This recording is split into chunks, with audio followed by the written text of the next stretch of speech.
Okay, so the Mifa Wildbox are one of the best outdoor Bluetooth speakers I have ever owned. I mean, of course, you can use them indoors as well.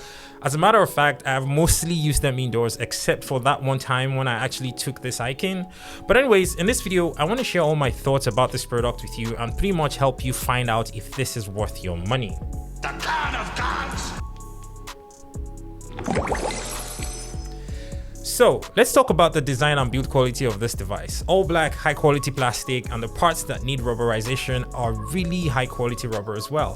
Feels like really good quality, weighing in at around 4 pounds, and I also like the LED rings on the sides of the device.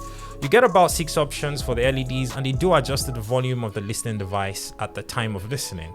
Now, the Mifa Wildbox is IP67 water and dust resistant, so you can actually completely submerge this in water. You can take it to the beach and you'll be completely fine. Just make sure the rubber cover at the back is sealed and you're pretty much good to go. For the buttons, you have about 8 of them. Now, taking them from left to right, you have the bass boost button, which you would normally use to add about 30% more bass to your audio or remove it. It's pretty sick.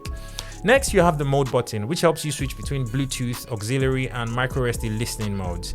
And next to that, you have the volume down, play pause, and volume up buttons. Pretty self-explanatory.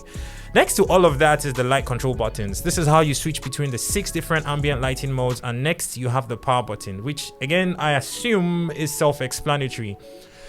The last button you get is the party add button, which lets you connect up to 100 Mifa speakers with the party add feature. And they don't all have to be a Mifa Wildbox. This is the best part. The idea of this feature even existing at all is crazy to me because I have thrown entire house parties with just this single speaker alone. I mean, of course, I had larger speakers I could have worked with, but the convenience of being able to move this around, it's a lot easier and simpler than, dealing with cumbersome heavy speakers. Moving on to the ports and charging, on the back, you have this flap protecting a USB-C charging port right next to a USB-A port, which you can use to charge your other devices because this is also technically a 10,000 milliamps per hour power bank. And you can also get a micro SD slot, which is for listening, and also an auxiliary cable port in.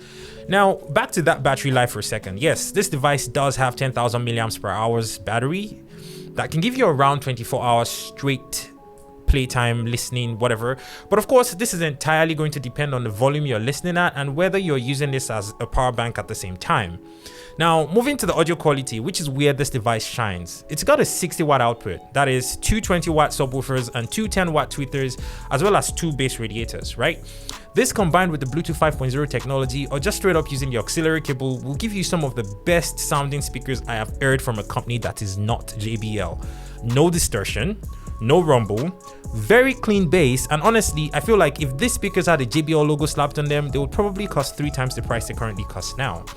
As at the time of recording this video, this was selling on Amazon for around $130. And at that price, it's amazing. It's a steal even. I mean, I think if you're in the market for IP67 water and dust proof speakers, you have a need for excellent audio quality on the speakers that can actually follow you everywhere, then look no further than the Mifa Wildbox. Thank you so much for watching. Don't forget to subscribe, enjoy the audio samples, and I guess I will see you on another video that was shot by Kagan.